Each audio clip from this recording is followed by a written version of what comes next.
There is a motorcycle you probably respect, and there is a fact about it that most of the people who respect it do not know. The KTM 790. Austrian company, Austrian design, the kind of machine people buy specifically because it is not from anywhere else. The engine in it is built in China, not the wiring, not the plastics, the engine. And it has been that way since 2020. Now, before anybody reaches for the comments, let me be exact about what that does and does not mean, because the details here are more interesting than the headline, and they are the whole reason I wanted to make this. Start with what everybody in this audience already believes, because for most of our riding lives, it was simply true. A Chinese motorcycle meant a cheap one. It meant something that looked like a machine you recognized from a distance in a photograph. It meant fasteners that rounded off the first time you touched them, chrome that lifted in a season, and a dealer who could not get you apart because there was no dealer. That was not prejudice. That was accurate. Anybody who tells you it was unfair is rewriting the 90s to make a point. And here is what I want to do in this video, because China got good is a claim, and claims are cheap. I am not going to ask you to trust a Chinese manufacturer. I am not going to read you their press release or quote their quality figures. I am going to show you what the European companies did. Because they are the ones with money on the table, they are the ones who know what a bad partner costs, and they made their decision years before any of us noticed. Let us start with Austria. KTM builds a middleweight parallel twin, the engine family that sits in the 790 Duke and its relatives. It is a serious motor with a serious reputation. In 2020, production of that engine moved to Hangzhou in China. It did not move to a contractor. It moved into a joint venture formed with CF Moto. And the ownership split is the part that stops people mid-sentence. CF Moto holds 51%, the majority, not the Austrians. In the company that builds KTM's middleweight engine, the Chinese partner holds control. Hangzhou became KTM's third manufacturing site in the world. Not a satellite, not an overflow plant for a slow market. Third, standing alongside Mattighofen in Austria and Pune in India. At full capacity, the plant is planned to turn out around 50,000 machines a year. Now the fair part, because this cuts the other way too, KTM did not hand over the design. They kept the engineering, the specifications, and the quality control. The Austrians still say what the engine is and still decide whether a given one is acceptable. That matters, and anybody arguing that KTM simply became a Chinese company is going too far. But notice what the arrangement actually is. You do not put your core middleweight engine into a plant on the other side of the world, inside a joint venture where you hold the smaller share, unless you have satisfied yourself very thoroughly about who is doing the building. And this was not the beginning. KTM had already been building smaller models in China since 2014. The 2020 arrangement was not an experiment. It was an expansion of something that had already been running for years and had evidently gone well enough to double down on. Then comes the detail that makes the whole thing concrete. CF Moto does not only build that engine for KTM. They put the same engine in their own 800 in a motorcycle wearing their own badge. So, there is a factory in Hangzhou where the same parallel twin comes down the line twice. Once it goes into an Austrian motorcycle that a European rider will pay a premium for. Once it goes into a Chinese motorcycle that the same rider might not look at twice. Same engine family, same plant, same hands. That is where the old shortcut stops working, and I will come back to that, because it is the part that actually bothers people. Now to this summer, and the thing that made me want to make this video at all. In July of 2026, CF Moto and Brembo signed an agreement in Hangzhou. If you skim that sentence, it sounds like a supply deal. Chinese manufacturer buys Italian brakes. That happens constantly and it means nothing. Anybody can buy Brembo calipers, and plenty of forgettable motorcycles have. That is not what this is, and the difference is the entire story. It is a long-term strategic partnership to co-develop braking systems for CF Moto's future mid and large capacity motorcycles. Brembo comes in early, at concept design, then performance development, integration, calibration, and validation.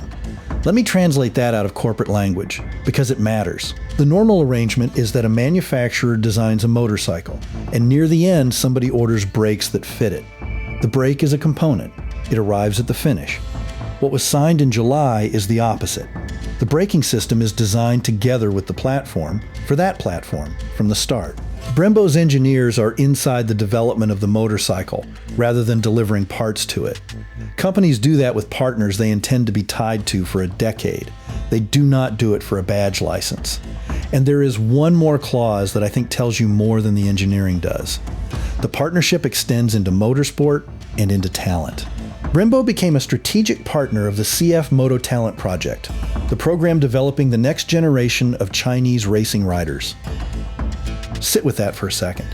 An Italian company whose entire identity is built on Grand Prix racing has agreed to help raise Chinese racers. You do not do that for a customer. You do that for someone you expect to be standing next to for a long time, on grids that matter. If you are getting something out of this, subscribing helps more than it looks like it does. Now, the part where I have to be honest, because there is a version of this video that ends here, sounding triumphant, and that version would be misleading. Several things have not changed, and they are not small.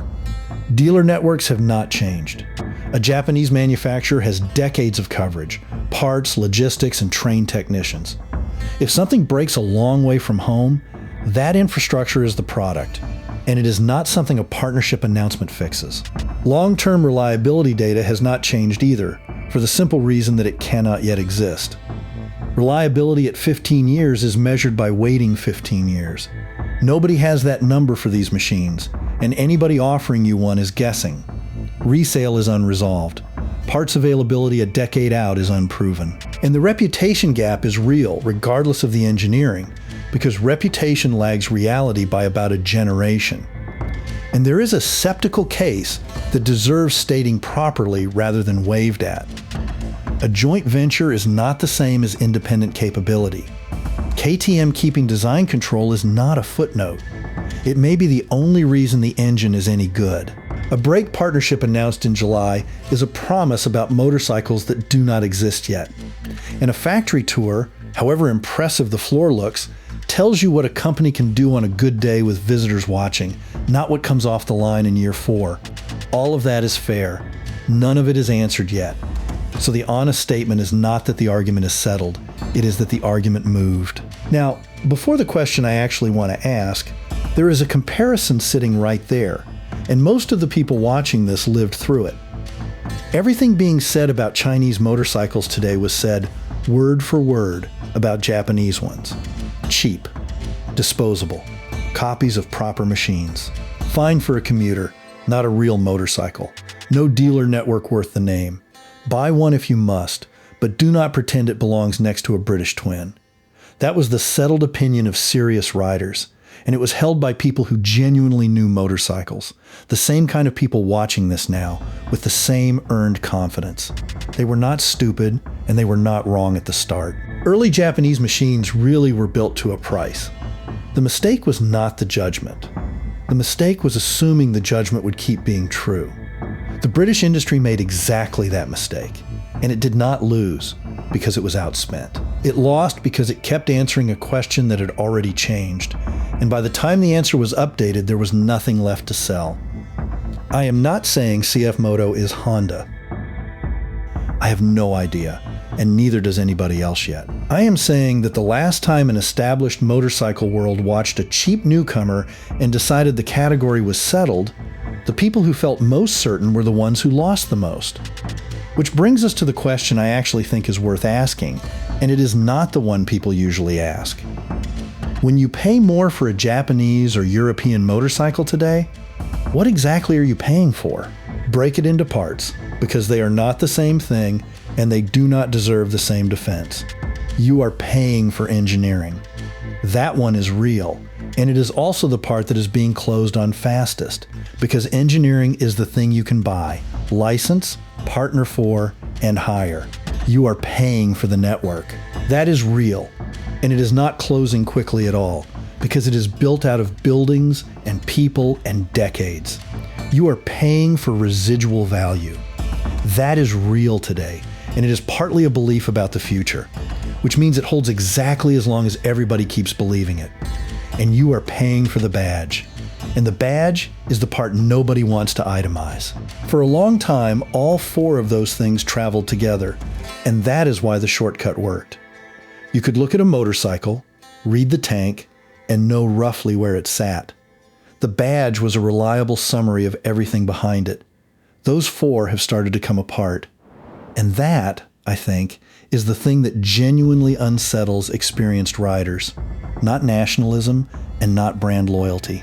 It is that a skill has stopped working. Knowing motorcycles used to mean being able to tell. You could walk down a row of machines and read them.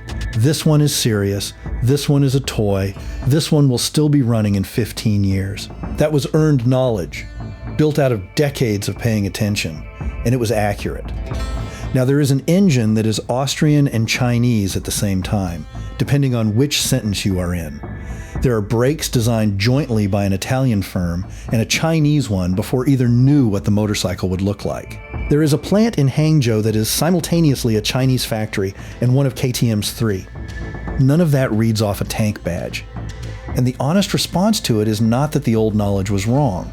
It is that the world it described has been rearranged underneath it. So, to the question this all started with, should Japanese manufacturers be worried? I do not think that is the useful question, and I notice it is always asked instead of the harder one. The harder one is this. The Austrians and the Italians have already made their judgment about Chinese engineering, not with statements, with a majority-owned joint venture, with their middleweight engine, with a third global plant, and with their brake engineers sitting in at the concept stage. They did not ask our permission, and they did not wait for our opinion to catch up. The rest of us are just finding out.